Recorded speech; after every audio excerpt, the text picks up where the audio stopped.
Namaskar, hello and welcome to the official YouTube channel of Borthakur IAS Academy. My name is Antara Bhuya. Start करते हैं आज के current affairs discussion को। आज 28 अप्रैल 2023 है और आज के डे को as world day for safety and health at work भी मनाया जाता है। तो आज का डे जो है वो यूनाइटेड नेशन के अंदर जो एक आपका ऑर्गेनाइजेशन है, इंटरनेशनल लेबर ऑर्गेनाइजेशन, उसके पॉइंट ऑफ व्यू से बहुत इंपॉर्टेंट है, क्योंकि कैसे हम लोग सेलिब्रेट कर रहे हैं या फिर कैसे हम इस डे को मार्क कर रहे हैं, world day for safety and health at work. देखिए, कोई भी इंसान अगर काम करता है तो बहुत ज़रूरी है कि उसके काम के जगह पे उसके लिए सेफ्टी हो और उसका हेल्थ उसमें जो है इंश्योर किया जा रहा हो। स्पेशली अभी करंट टाइम्स में क्या है, there are emerging risks at work. आपने ৰিচেণ্টলি অসমৰ কেছতো শুনা গৈছিলে যে কোভিড-19ৰ সময়ত যিমানখিনি মানুহে কাম কৰিছিলে বা তাৰে পিছত ছেকেণ্ড ৱেভতো যিমানখিনি মানুহে কাম কৰিছিলে, তাৰে বিষয়ে অলৰেডি এতিয়া নিউজত আপোনালোকে সদায় আৰ্টিকল দেখাই পাই আছে। চ' if during the time of, for example, COVID situation, if people are working for certain promises, if those are correct, in that case those has to be fulfilled, right? क्योंकि उन्होंने अपने रिस्क को, अपने life को at risk में रख के उस समय काम किया है। तो इसीलिए जो है आप देख पा रहे हैं कि सेफ्टी और हेल्थ ये दोनों बहुत इंपॉर्टेंट है। For example nurses and doctors का सेफ्टी बहुत इंपॉर्टेंट है, क्योंकि तभी तो आगे चल के वो बाकी लोग का भी हेल्प कर सकेंगे। जैसे कि फ्लाइट में नहीं बोलते कि दूसरों का सहायता करने से पहले अपना मास्क ठीक से पहन ले, तो ये वही वाला कंसेप्ट है।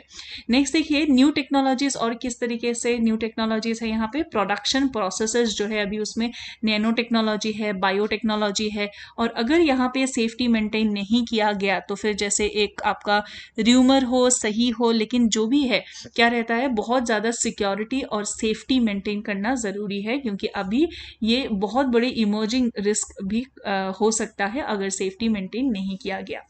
नेक्स्ट देखिए, और क्यों इस डे का इंपॉर्टेंस है, क्योंकि अभी वर्किंग कंडीशंस पहले से अलग है। फॉर एग्जांपल हायर वर्कलोड्स, अगर large number of man power है तो फिर क्या होगा, वर्कलोड डिवाइड हो जाएगा। लेकिन अगर मैन पावर ही कम कर दिया जाए तो फिर वर्कलोड पर पर्सन बहुत ज़्यादा इंक्रीज हो जाएगा, और डाउनसाइजिंग के वजह से, यानी कि फर्म्स में number of people, number of labour engaged, number of man power hired अगर कम किया जाए तो इंटेंसिफिकेशन बहुत ज़्यादा हो जाएगा। जितने लोग काम करेंगे उन्हें बहुत ज़्यादा काम करना पड़ेगा। Poor conditions associated with migration for work, jobs in informal economy, और ज़्यादातर जो है किस तरीके का फॉर्मल सेक्टर में जॉब्स रहते हैं कि इनफॉर्मल रहते हैं, तो ज़्यादातर इनफॉर्मल जॉब्स रहते हैं, और वहाँ पे आपका फॉर एग्जांपल जॉब सिक्योरिटी नहीं होता, कॉन्ट्रैक्ट्स टेम्पररी होते हैं, तो ये सभी चीज़ों का यहाँ पे जो है दिक्कत है। अगर मान लीजिए, एक मैं बहुत ही ज़्यादा ये एक क्लोज रिलेटिव का एग्जाम्पल आपको बता रही हूँ। He was working as a security guard के तरीके से वो काम कर रहे थे। उसके बाद क्या हुआ, जहाँ पे वो काम कर रहे थे वहाँ पे एक फायर का इंसिडेंट हुआ किचन में से, और उसमें उनका जो है पैर थोड़ा सा उसमें जल गया। अब देखने में वो बहुत बड़ा नहीं लगा उस समय, लेकिन बाद में उसके वजह से नर्व में इफेक्ट हो गया, and as of now that person is no more. तो ये कभी कभी क्या रहता है, ऐसा इंसिडेंट हो जाता है, और इसमें एग्जैक्टली कहाँ किस पॉइंट में किसका गलती था वो चीज़ भी नहीं निकल के आती है, और जॉब से मान लीजिए निकल गए क्योंकि वो अभी काम नहीं कर सकते हैं, और आगे चल के complexities over period of 5 years 10 years long term की वजह से भी ये दिक्कतें हो सकते हैं। उसी तरीके से अगर फायर क्रैकर्स ये सब चीज़ों में जो लोग काम करते हैं, सीमेंट इंडस्ट्री में, एस्बेस्टॉस में, तो उसमें भी क्या है, हेल्थ और सेफ्टी को बहुत ज़्यादा ध्यान में रखना ज़रूरी है। ठीक है, तो that was the importance of the day. Now let us come to the front page of the Hindu newspaper. ये हम आपके साथ इसीलिए शेयर करते हैं ताकि आपको पता चले कि एग्जैक्टली क्या क्या चीज़ें अभी न्यूज़ में है। तो एक तो again you can see that what the supreme court is saying, that will push government to help same sex couples. तो this is again in news. फिर यहाँ पे जो है बहुत ही मिरेकलस तरीके से जो है अभी हमने डिस्कस किया था, अन्नपूर्णा पीक को क्लाइंब करते वक्त जब डिसेंड हो रहे थे, तो फिर यहाँ पे समिट 4 पे कौर जी का जो है यहाँ पे ऑलमोस्ट न्यूज़ आ गया था कुछ न्यूज़पेपर में that she is no more, लेकिन miraculously she survived and now everything is fine, right. Next यहाँ पे हम लोग डिस्कस कर रहे थे ऑपरेशन कावेरी के बारे में, again in news, because operation Kaveri में अभी जो है तीसरा जो है आपका शिप से और ज़्यादा लोगों को भी वापस लाया गया है और उसमें अभी टोटल 3 शिप्स आ गए हैं। Should India phase out nuclear power, a mix of sources will decide the way ahead. तो ये सारी चीज़ें जो है आपका आज के फ्रंट पेज में आए हैं। हम इस आर्टिकल के साथ स्टार्ट करते हैं। Ties depend on peace on border, Rajnath to China. तो काफ़ी समय बाद 2020 के बाद 18th मीटिंग यहाँ पे हुआ और इस 18th मीटिंग में क्या निकल के आया है, ये बहुत ही आपका हाई लेवल का मीटिंग है जिसमें ये निकल के आया है कि हाँ क्या है, टाइज किस चीज पे डिपेंड करेगा, ties will depend on peace on border, कि आप लोग जिस तरीके से बॉर्डर में पीस रखेंगे उसके हिसाब से हमारे रिलेशन, हमारा टाइज कैसा है वो उस पर डिपेंड करेगा, ठीक है। Violation of existing agreements has eroded the entire basis of bilateral relations. तो हमारे बीच में जो भी बाइलेटरल रिलेशन है, जो भी आपका इंडो चाइना रिलेशन है, जो बाइलेटरल रिलेशन है, बाई मतलब 2 है ना, ट्राई मतलब 3, तो इस तरीके से जो इंडो चाइना, इंडिया और चाइना के बीच जो भी बाइलेटरल रिलेशन है वो क्या हुआ है, वो डिस्टर्ब किसके हुए हैं, क्योंकि वायलेशन ऑफ एग्जिस्टिंग अग्रीमेंट्स हुआ है। तो क्या क्या है एग्जिस्टिंग अग्रीमेंट, कैसे उनका वायलेशन हुआ और किसके वजह से आपका ये बायलेटरल रिलेशंस डिस्टर्ब हुआ है, ठीक है। तो हमारे यहाँ से defence minister Rajnath Singh told his Chinese counterpart general Li Shangfu, क्या कहा है कि violation of existing agreements has eroded the entire basis of the bilateral relations. The development of India China ties is premised on the prevalence of peace and tranquility at the borders। तो जो भी हमारे बीच में relations है वो कैसे चलेगा, अगर बॉर्डर्स में पीस और ट्रैंक्विलिटी बना रहे तो उसी के बेसिस पे हमारा रिलेशन है। This is the first high-level military visit from China since the start of the Ladakh standoff in April 2020। तो अप्रैल 2020 के बाद ये आपका पहला जो है इस तरीके का एक हाई लेवल मिलिट्री विजिट हुआ है चाइना से इंडिया में, ये विजिट आपका हुआ है। और इससे 5 दिन पहले जो है बायलैटरल डिस्कशंस भी हुए थे। अब इसमें जो है आपका bilateral just 5 days before the bilateral discussions, the two countries held the 18th standoff। तो उससे bilateral discussion से just पहले आपका 5 दिन पहले ये कंडक्ट किया गया है। नेक्स्ट सी, इसमें क्या क्या पॉइंट्स हमारे लिए इंपॉर्टेंट है। नंबर 1, ये 18th राउंड है of corps commander talks. Corps commander talks के ये 18th राउंड है जो यहाँ पे हो रहा है, and as a part of continuing dialogue to resolve the standoff. तो काफी समय से जो स्टैंड ऑफ का प्रोसेस है उसी प्रोसेस में ये आपका 18th राउंड है, मतलब इससे पहले 17 बार और जो है आपका डायलॉग के लिए बातचीत हो चुका है। All issues on the line of actual control needs to be resolved in accordance with existing bilateral agreements and commitments। तो हमारे यहाँ से मिस्टर राजनाथ सिंह ने क्या कहा है कि देखिए, अगर हमें इंडिया चाइना के बीच में अच्छे रिलेशन मेंटेन करने हैं तो पीस जो है वो बॉर्डर में मेंटेन करना पड़ेगा, और जो भी एग्जिस्टिंग बायलेटरल अग्रीमेंट है पहले से हमारे बीच में उनको आपने जो है रिस्पेक्ट करना पड़ेगा, और वो वहाँ आपका कमिटमेंट दिखना चाहिए। तभी जो एग्जिस्टिंग है, अगर आप उसको नहीं मानोगे तो हम नए और कितने सारे बना ले, उसको मानोगे क्या गारंटी है ना। तो जो भी हमारे बीच में एग्जिस्टिंग बायलेटरल अग्रीमेंट्स है that you have to follow, and वो कमिटमेंट्स आपको पहले निभाने पड़ेंगे। तो अब देखते हैं आर्टिकल में इतना था। अब क्या क्या एग्रीमेंट है हमारे बीच में। देखिए, हमारे बीच में 1993 एग्रीमेंट है जिसके तहत neither side shall use or threaten to use force against the other, मतलब इंडिया हो चाहे चाइना हो, दोनों में से किसी भी साइड को फोर्स यूज नहीं करना है और ना ही धमकी देना है, थ्रेटन करना है कि हम फोर्स यूज कर सकते हैं। पर अगर आप बॉर्डर रीजन में अपना इंफ्रास्ट्रक्चर प्रोजेक्ट बना रहे हो, अगर आप मिलिट्री एक्सरसाइज कंडक्ट करा रहे हो बॉर्डर के एकदम पास, तो दिस इज डायरेक्टली और indirectly what you are trying to do is you are trying to create an influence कि नहीं, ये देखो हम लोग अपना डिफेंस इक्विपमेंट्स यहाँ पे डिस्प्ले कर रहे हैं या फिर बॉर्डर के पास इंफ्रास्ट्रक्चर बना रहे हैं, तो this is not justifying this, right. Next 1996 agreement के हिसाब से not to open fire within 2 kilometres from the line of actual control. तो आप 2 किलोमीटर LAC के 2 किलोमीटर के रेंज में जो है ओपन फायर नहीं कर सकते हो, क्योंकि इससे क्या हो जाएगा, ये इवेंचुअली एक वॉर लाइक सिचुएशन में डेवलप हो सकता है। तो इसीलिए 2 किलोमीटर के अंदर आपको फायरिंग करनी ही नहीं है।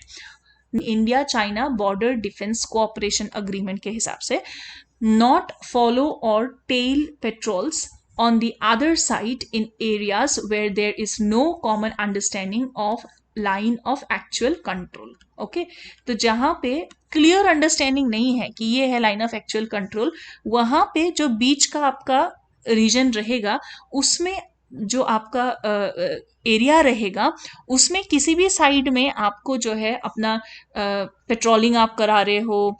फॉर एग्जांपल आप चाइनीज आर्मी बॉर्डर जहाँ क्लियर अंडरस्टैंडिंग नहीं है वहां पे इस तरफ आ रहे हो या फिर इस तरफ आ रहे हो, तो जहां पे कोई कॉमन अंडरस्टैंडिंग अभी नहीं है, मतलब आप और हम सेम बात पे अग्री नहीं कर रहे हैं, कॉमन अंडरस्टैंडिंग पे अग्री नहीं कर रहे, वहां पे आपको भी इसमें पेट्रोलिंग नहीं कराना है, हम भी नहीं कराएंगे, ठीक है। नहीं तो क्या रहेगा, बॉर्डर का डिस्प्यूट यहाँ पे और ज्यादा इंक्रीज होएगा। तो this is the fact line that you have to remember, okay, regarding this particular article, कि हाँ बायलैटरल टाइज मेंटेन करेंगे, पीस मेंटेन करेंगे, प्रोवाइडेड आप जो एग्जिस्टिंग अग्रीमेंट है उसका रिस्पेक्ट करो, ठीक है।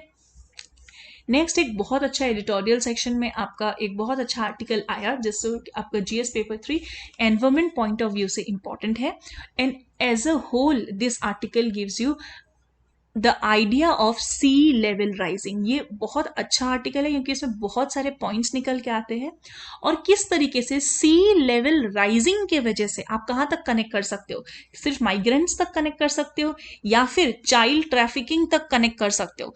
तो this article gives you a broad perspective कि आप आउट ऑफ द बॉक्स आप कहाँ तक किस किस डिमेंशन में सोच सकते हो कि क्या हो सकता है सी लेवल के राइज होने की वजह से।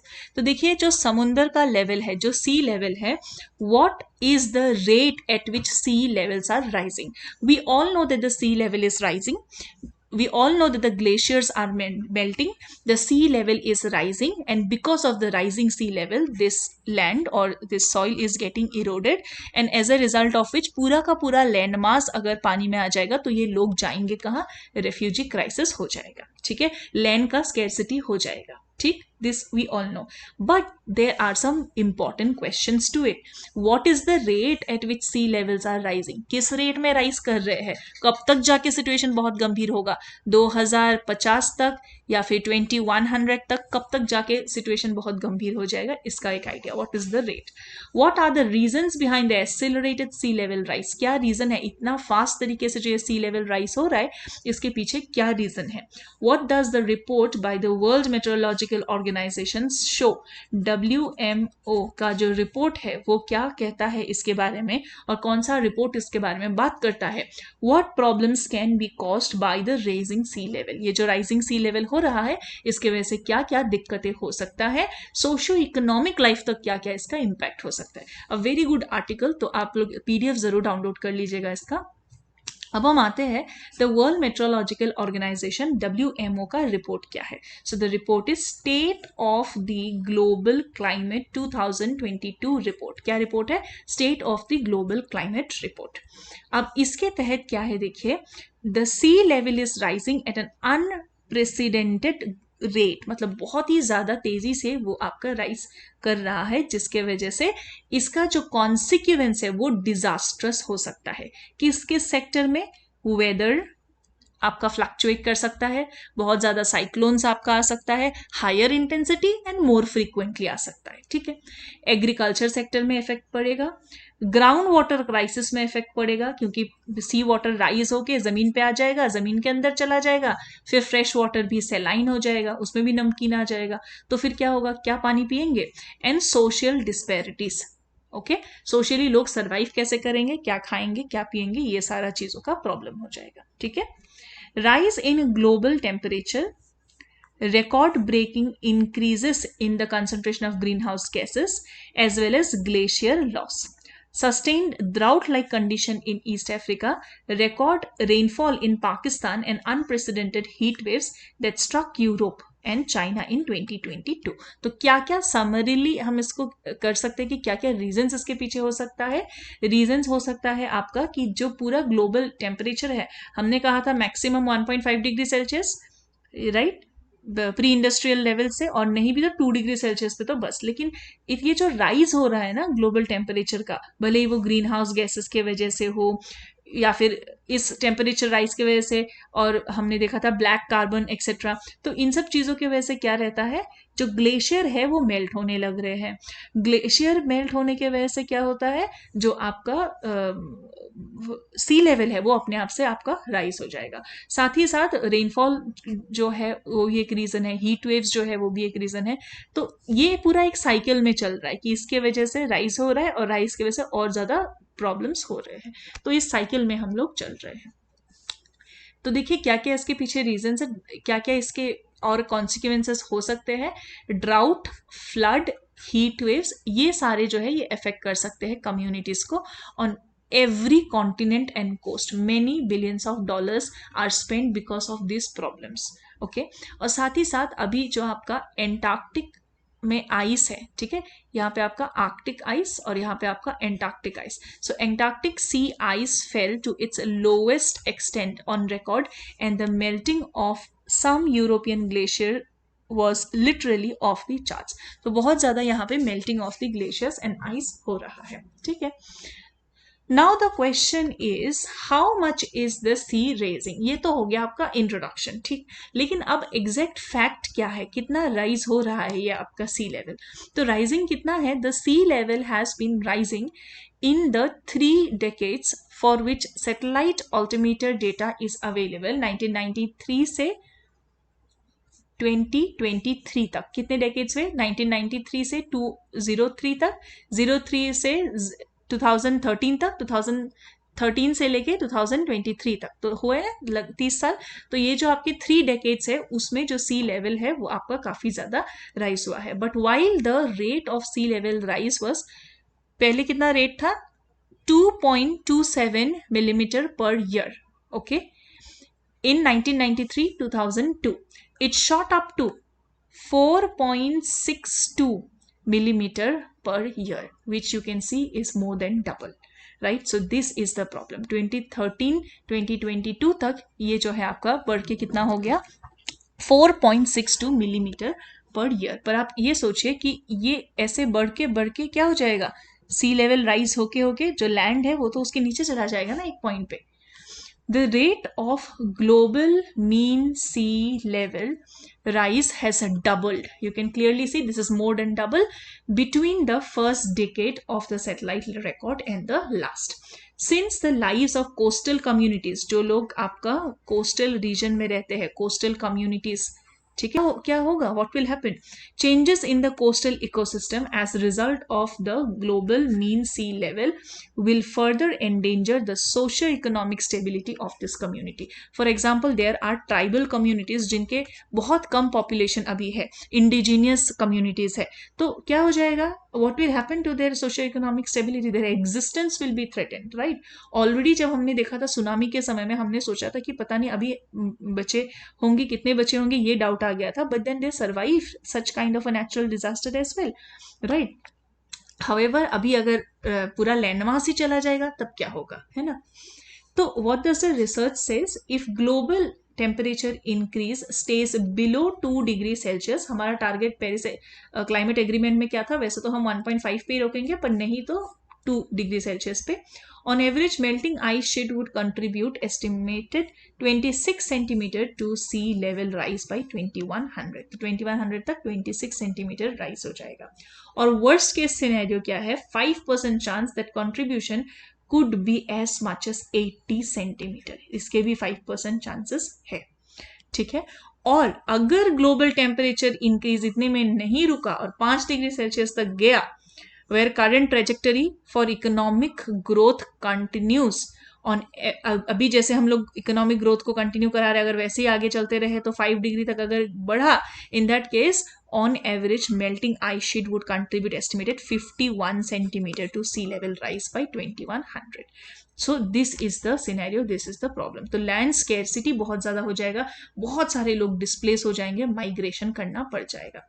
और यहाँ पे सबसे ज्यादा इफेक्ट किसको हो जाएगा, देखिए साउथ ईस्ट एशिया में जो आपका राइज हो जाएगा वो 57 मीटर तक जो है वो राइज हो सकता है। So this is the problem. Okay, so what causes accelerated sea level rise, ये इसके पीछे का क्या रीजन है, जो global mean sea level rise है वो किस लिए, उसके पीछे का रीजन क्या है। तो नंबर 1 इज ओशन वार्मिंग हो रहा है, ओशन का वाटर का टेम्परेचर इंक्रीज हो रहा है। क्यों, क्योंकि आपका ग्लेशियर्स ही मेल्ट होके इसमें आ रहे हैं, ग्लोबल वार्मिंग हो रहा है, इन सब रीजन की वजह से। So that is why this budget is being affected. Okay. According to the report, in 2005 to 19, loss of glaciers and ice sheet contributed 36% to the global mean sea level rise. Ocean warming मतलब पूरा जो ocean water है उसका warm up होना, ये भी आपका main reason है। इसके वजह से कितना आपका लॉस हो रहा है, 55% ये आपका रीजन है, because of the rising mean ocean temperature. Okay, ocean temperature increase होगा तो ये भी आपका एक कारण है। And changes in shortage of land water contributed less than 10%। Okay, so shortage of land water क्या, इसके वजह से क्या हो सकता है, सॉल्ट वाटर यहाँ पे सीप इन हो सकता है, पर इसका जो आपका कंट्रीब्यूशन है this is less. Okay, so what are the main reasons, option number 1 कि ग्लेशियर्स का मेल्ट होना, यस, हाँ correct. Number 2 mean ocean temperature का रेज होना, yes, this is also correct. Number 3 storage of land water, this correct और not, so yes, changes in storage of land water is also correct, all 3 are correct. Next, an increasing concentration of carbon dioxide and other greenhouse gases definitely is the reason for global warming, and this global warming is the reason for ocean temperature increasing. तो ocean का temperature क्यों बढ़ रहा है, ये green house gases की वजह से बढ़ रहा है। ठीक है, now another problem is your, जो हमारे आर्कटिक एंड एंटार्क्टिक रीजन में आइस है ना, वो क्रायोस्फीयर का हिस्सा है, and overall this is also known as sea ice. ये जो पूरा आपका ग्लेशियर्स, जहाँ पे आपका ग्लेशियर्स है, जहाँ पे आइस शीट्स है in the regions of Greenland and Antarctica, यहाँ पे क्लाइमेट चेंज का इफेक्ट बहुत ज्यादा पड़ रहा है, वो ओवरऑल पूरा थिन हो गया है। ठीक है, ओवरऑल वहां पे मेल्टिंग हो रहा है। और नॉर्मली क्या रहता है, area of ice and land covering more than 50,000 square kilometre, seasonal snow cover and permafrost. Permafrost मतलब पूरी तरीके से जो लैंडमास है वहां पे फ्रोजन रहता है। ठीक है, मान लीजिए 2 साल के लिए स्ट्रेट वहां पे पर्माफ्रॉस्ट लगा हुआ है, तो ये पूरा जो है यहाँ पे थिनिंग हो गया है पहले के मुताबिक। यहाँ पे एक तो थिनिंग के वजह से, फिर पोल्यूशन के वजह से, ग्लोबल वार्मिंग के वजह से, इन सब चीजों की वजह से यहाँ पे दिक्कतें आ रही है। As a result of which what are the 3 reasons, again try to remember. Number 1, इसके वजह से आपका पूरा जो ओशन है वो ओशन का टेम्परेचर इंक्रीज हो रहा है। नंबर 2, जो आपका आइस है या फिर ग्लेशियर है वो मेल्ट डाउन हो रहा है, तो इन चीजों को जरूर ध्यान रखिएगा। एंड नंबर 3, जो changes in the land water है वो भी आपका एक रीजन है। ठीक है, now let us come to what problems will sea level rise cause. क्या दिक्कत है अगर सी लेवल राइज हो जाएगा, तो डायरेक्ट आपको ये इस बात का ध्यान रखना है कि दिक्कत क्या क्या है अगर सी लेवल राइज हुआ। तो ऑब्वियसली जो लैंड कवर है वो कम हो जाएगा, क्योंकि पानी ऊपर आ जाएगा, जमीन पानी में चला जाएगा, तो लैंड कवर कम हो जाएगा। अगर लैंड कवर कम हो गया और समुद्र लैंड तक आ गया, तो देखिए बहुत ज्यादा डीप वाटर रहेगा कि शैलो वाटर रहेगा। शैलो वाटर रहेगा क्योंकि उसमें मिट्टी भी तो था ना, इसमें जमीन भी तो था ना, लैंड भी था, तो क्या होगा, इसके वजह से शैलो हो जाएगा। और अगर इस तरीके से शैलो लैंड मास के ऊपर रहता है ना, तो एक तो लैंड कवर तो कम हुआ ही हुआ, और साथ ही साथ साइक्लोन्स वगैरह का प्रॉब्लम भी बहुत ज्यादा हो जाता है। ठीक है, लैंड यूज के लिए भी दिक्कत है और साइक्लोन्स के लिए भी दिक्कत है। तो ओवरऑल वेदर फॉर्मेशंस जो है, वेदर कंडीशंस पे इसके वजह से दिक्कत हो जाएगा। ओके, अब जो लोग थोड़ा वेल्दी होंगे, बेटर ऑफ होंगे, वो लोग तो फिर भी कुछ एक कोप अप कर लेंगे, वहां से माइग्रेट करके दूसरी जगह चले जाएंगे। पर जो मार्जिनलाइज ग्रुप होंगे, उनको, जो सोशली ऑलरेडी वल्नरेबल होंगे, उनको सबसे ज्यादा इसके वजह से दिक्कत होगा। ठीक है, for example the tribal population of the region, जिनको अपने एनवायरमेंट के साथ जो लोग रह रहे हैं, या फिर फॉर एग्जांपल द सेंटिनलिस्ट ट्राइब, तो वो कहाँ से माइग्रेट करने के बारे में या हो सकता है नहीं सोचेंगे, है ना। I am just giving you an example, it is not possible for everyone, और हर कोई इसके बारे में नहीं सोच सकता है, फिर नहीं सोचना चाहता भी है, that is also one thing. As the global mean sea level continues to rise along with a rise in ocean temperature, because of what? Because of global warming, greenhouse gases, the changes in cyclone could increase. एक तो आपका cyclone का frequency भी increase होगा, और साथ ही साथ cyclone का जो है वो इंटेंसिटी भी इंक्रीज हो जाता है, जिसकी वजह से डेफिनेटली कोस्टल कम्युनिटीज को इम्पैक्ट होता है, और काफी ज्यादा इकोनॉमिक बर्डन भी इसके वजह से हो जाता है, काफी ज्यादा जो है इकोनॉमी पे इसके वजह से असर पड़ता है. South Africa was affected by 5 cyclones in over 2 months in 2022. 2 महीने में अगर 5 साइक्लोन इफेक्ट करे, आप सोचिए किस तरीके से लोगों की जिंदगियों में असर पड़ेगा. Hundreds of thousands of people had to be displaced. Okay, more sea water could seep into the ground, leading to groundwater. Otherwise जो ग्राउंड वाटर क्या रहता है, जमीन के अंदर का पानी, अदरवाइज तो फ्रेश वाटर रहता है, लेकिन इसकी वजह से क्या होगा कि समुद्री water, the sea level has risen up, as a result of which it can seep into the ground water. और फिर ग्राउंड वाटर में अगर सैलिनिटी होगा ना, वहां पे एग्रीकल्चर होगा. खारे पानी में तो एग्रीकल्चर नहीं होता है, सलाइन वाटर में तो पेड़ मर जाता है ना, एग्रीकल्चर नहीं होता है, मैंग्रोव्स ही हो सकेगा. तो क्या होगा, एग्रीकल्चर नहीं हो पाएगा, लोग फूड शॉर्टेज से गुजरेंगे, पीने के लिए पानी नहीं होगा, खारा पानी से इंसान नहीं पी सकता है ना, फ्रेश वाटर ही सिर्फ पी सकते हैं. तो क्या रहेगा कि ये बहुत ज्यादा कम्युनिटीज को इसके वजह से इफेक्ट होगा. So how will sea level rise effect societies as a whole? Coastal ecosystem will be completely changed. For example, जो सुंदरबन डेल्टा है, world's largest delta, Sundarban delta, Ganga Brahmaputra delta, यहाँ पे वर्ल्ड्स लार्जेस्ट मैंग्रोव एरिया है. राइजिंग जो आपको image दिखाया गया था ना, वो भी सुंदरबन डेल्टा का ही था. So rising sea level and coastal erosion यहाँ पे हो सकता है, जिसके वजह से लॉस ऑफ लैंड हो सकता है, सेडिमेंटेशन हो सकता है, और पूरा का पूरा आइलैंड भी पानी के अंदर सबमर्ज हो सकता है. अब कम्युनिटीज को क्या करना पड़ेगा, माइग्रेट करना पड़ेगा. ठीक है. Since the life of the coastal communities including their economic activities, जिंदा रह भी गए तो कैसे खाएंगे पिएंगे क्या, इकोनॉमिक एक्टिविटीज किस पे डिपेंडेंट था, उसी कोस्टल इकोसिस्टम पे डिपेंडेंट था. अब माइग्रेट तो हो गए एक जगह से दूसरी जगह, पर नई जगह में जाके अब क्या करेंगे, है ना. तो ये पूरा का पूरा जो है इकोसिस्टम को डिस्टर्ब करेगा, फैमिली सोसाइटी को डिस्टर्ब करेगा, और आप रिहेबिलिटेटिव पॉलिसीज लाके दोबारा से यहाँ पे आपको लेके आना पड़ेगा. और साथ ही साथ जो है लॉस कैसे फ्रेम करेंगे रिहेबिलिटेशन का, सोशियो इकोनॉमिक स्टेबिलिटी दोबारा से कैसे देंगे, health care, education, then your basic economic means of earning something, employment, ये सब कैसे प्रोवाइड करेंगे. And as you can see, there is increased child trafficking in the Sundarban area, which has already been documented. तो इसको link किसके साथ कर रहे हैं, सोशल क्राइम्स का इंक्रीज हो जाने तक यहाँ पे लिंक किया जा रहा है इस पर्टिकुलर आर्टिकल में. ठीक है. So what is required, global and local policy level changes are required, and at the max, what is most important is overall to try and change this pattern. और इसीलिए पेरिस क्लाइमेट एग्रीमेंट के हिसाब से ये आपका एक margin के जैसा सेट किया गया है. लेकिन अभी जिस तरीके से इकोनॉमिक ग्रोथ चल रहा है, लग नहीं रहा है कि आपका 1.5 से 2 पे रुकेगा, 5 तक भी जा सकता है. This is the problem. Okay, please note that I found this article very important. Also इसमें पॉइंट्स भी बहुत अच्छे हैं और काफी ब्रॉड है, तो आप इसको जरूर एक बार दोबारा से पढ़िएगा. ठीक है, इसी स्लाइड्स में से पढ़ लीजिएगा, फिर पीडीएफ में से पढ़ लीजिएगा. Okay, let us come to the next one. World penguin day. World penguin day 25 अप्रैल को यहाँ पे सेलिब्रेट किया जाता है, और ये आपका द हिंदू न्यूज़पेपर में से एक इमेज आप लोग देख पा रहे हैं, जहाँ पे हम्बोल्ट पेंगुइन का ये आपका इमेज है. और ये कहाँ से, ये इमेज कहाँ से लिया गया है, ये बाइकुल्ला जू जो कि आपका मुंबई में स्थित है, उसके अंदर. अब पेंगुइन कहाँ से आ गया मुंबई के अंदर, कैसे रहेंगे, है ना. तो टेम्परेचर कंट्रोल पेंगुइन एंक्लोजर है ये, मतलब यहाँ पे आपका टेम्परेचर कंट्रोल है for the survival of the penguin. और अगर ये हम लोग ग्लोबल वार्मिंग और ग्रीन हाउस गैसेस, अगर इस हिसाब से अगर टेम्परेचर बढ़ता रह गया ना, तो जो है पेंगुइन जैसे स्पीसीज आगे चल के देखने को ही नहीं मिलेंगे. क्यों, क्योंकि देखिए टेम्परेचर कंट्रोल में रखना पड़ रहा है ना, ऑब्वियसली ठंडी जगहों से है. लेकिन अगर ठंडी जगहों को हम गर्म कर देंगे तो देयर एक्सटिंक्ट हो जाने का चांस यहाँ पे बहुत ज्यादा रहेगा. तो that is why this species are we need to protect them.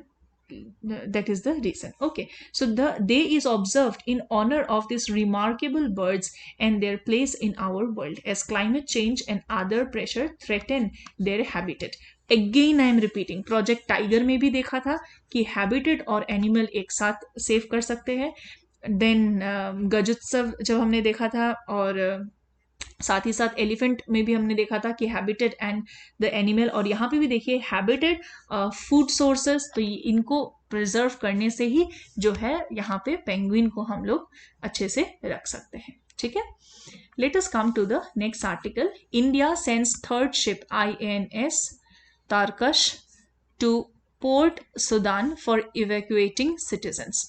तो यहाँ पे एक बहुत ही जो है हाईली वोलेटाइल और अनप्रेडिक्टेबल सिचुएशन जो आपका चल रहा है, उस बीच we have done the operation Kaveri.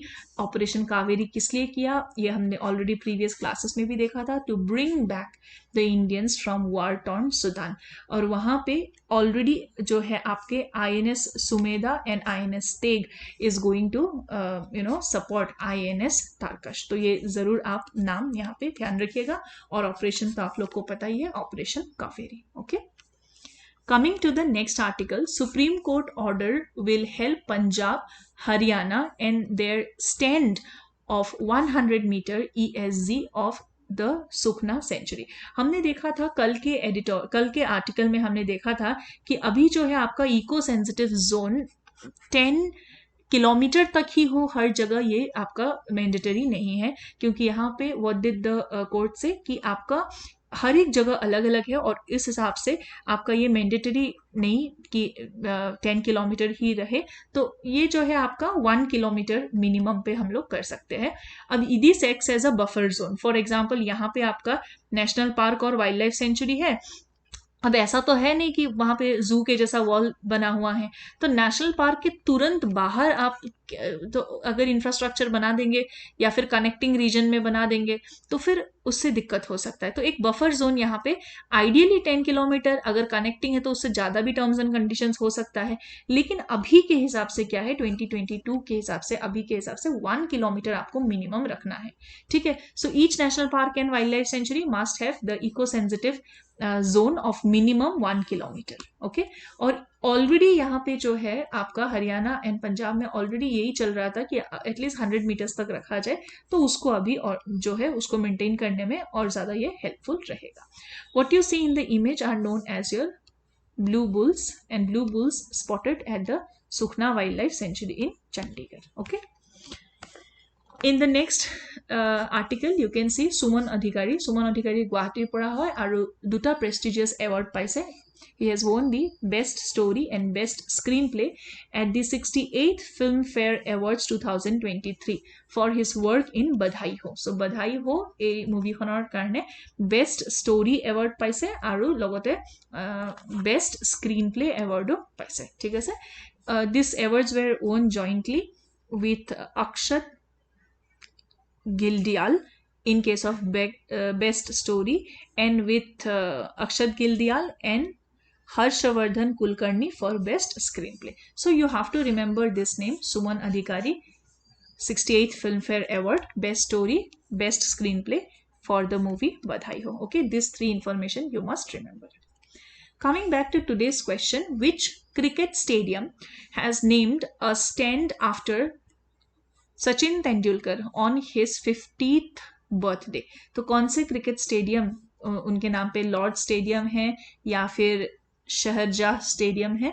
तो what is the correct answer? The answer is Sharjah Stadium. So in honor of Sachin Tendulkar 50th birthday, West End at the Sharjah Cricket Stadium has been renamed as Sachin Tendulkar Stand. Okay, तो इसको जो है cricket stadium का एक stand आपका rename किया गया है सचिन तेंदुलकर स्टैंड बोल के. ठीक है, now let us come to the next question. Ministry of Science and Technology has launched a mission to promote quantum technology with a budget of how much? तो quantum technology यहाँ पे budget of 6,003.65 crores के साथ जो है ये आपका quantum technology यहाँ पे लॉन्च किया है, जिसके अंदर कौन कौन से एरियाज में थीमेटिक हब्स बनाए जाएंगे, बेसिकली कौन कौन से एरियाज में इसमें रिसर्च एंड डेवलपमेंट किया जाएगा।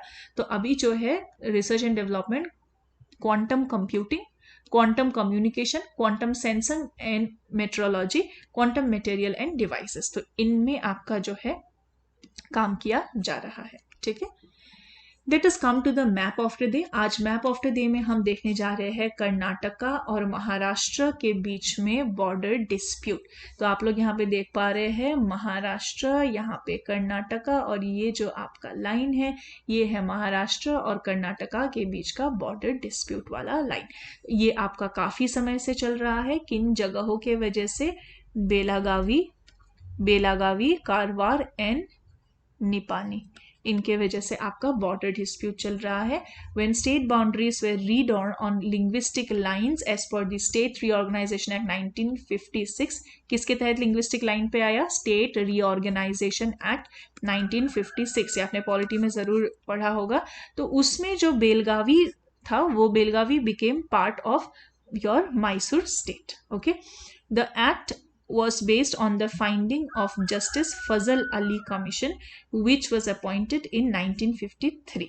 तो ये आपको ध्यान रखना है कि अभी महाराष्ट्र जो है क्लेम करता है part of Belagavi, where Marathi is the dominant language, okay, should remain in Maharashtra।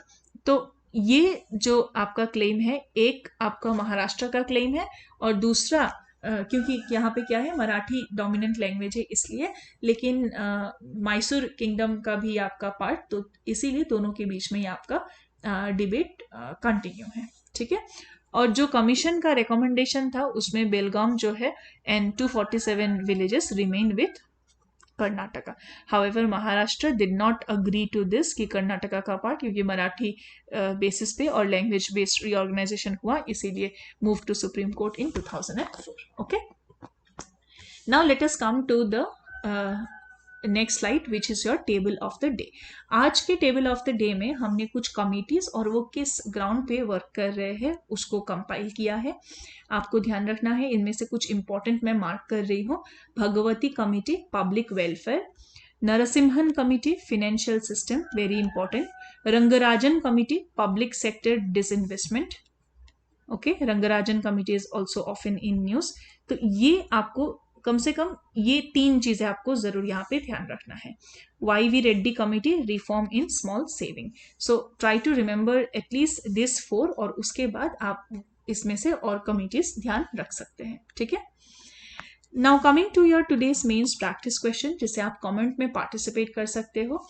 तो आज का क्वेश्चन है, discuss the changes in the trends of labour migration with in and outside India in the last 4 decades. ठीक है, तो last 4 decades में मतलब 40 साल के समय में किस तरीके से माइग्रेशन देखने मिला है। Discuss the changes in the trends of labour migration within India and outside of India. Okay, so क्योंकि कल और आज के एडिटोरियल में भी इससे रिलेटेड आपके आर्टिकल्स हमने देखा है कि किस तरीके से माइग्रेशन रिलेटेड आर्टिकल हमने देखा है, तो इसीलिए आज आप जो है इसको आंसर करने का कोशिश कीजिएगा कमेंट बॉक्स में। ठीक है, पूरा PDF आप लोग व्हाट्सएप ग्रुप से डाउनलोड कर सकते हैं। डेली इन सेशंस को आई होप आपने इस पूरे महीने अटेंड किया हो। अगर आपने नहीं अटेंड किया है तो फिर आप आगे से ज़रूर कोशिश कीजिएगा कि आप इन सेशंस को रेगुलर अटेंड करें, and I am pretty much sure this will help you a lot for your exam. Okay, take care everybody, stay blessed, bye bye.